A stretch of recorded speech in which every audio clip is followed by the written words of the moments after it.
যে গত কয়েকদিন ধরে বাংলাদেশে কিছুটা অস্বাভাবিক অবস্থা বিরাজ করছিল, তারই ধারাবাহিকতায় গত পরশুদিন অর্থাৎ বৃহস্পতিবারে উপদেষ্টা পরিষদের একটা বৈঠক হয়। সেই বৈঠক থেকে প্রধান উপদেষ্টা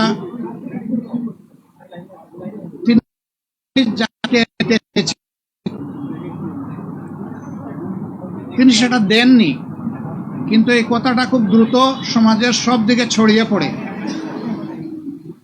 যার কারণে সমাজে একটা অনিশ্চয়তা, আশঙ্কা, আতঙ্ক দেখা দেয়।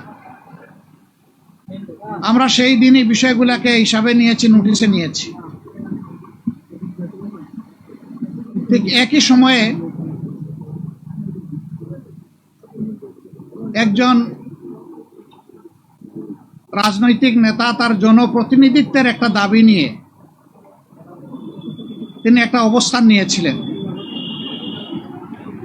আবার আরেকটা গুরুত্বপূর্ণ জায়গায় আরেকটা দাবিতে আরেক দল অবস্থান নিয়েছিলেন।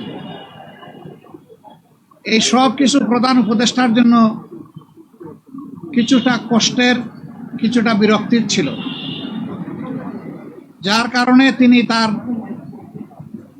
দায়িত্বের ব্যাপারেই পুনর্বিবেচনা করবেন এরকম একটা অভিব্যক্তি তিনি প্রকাশ করেছিলেন, কিন্তু কার্যত এটা অফিসিয়ালি সামনে আসে নাই।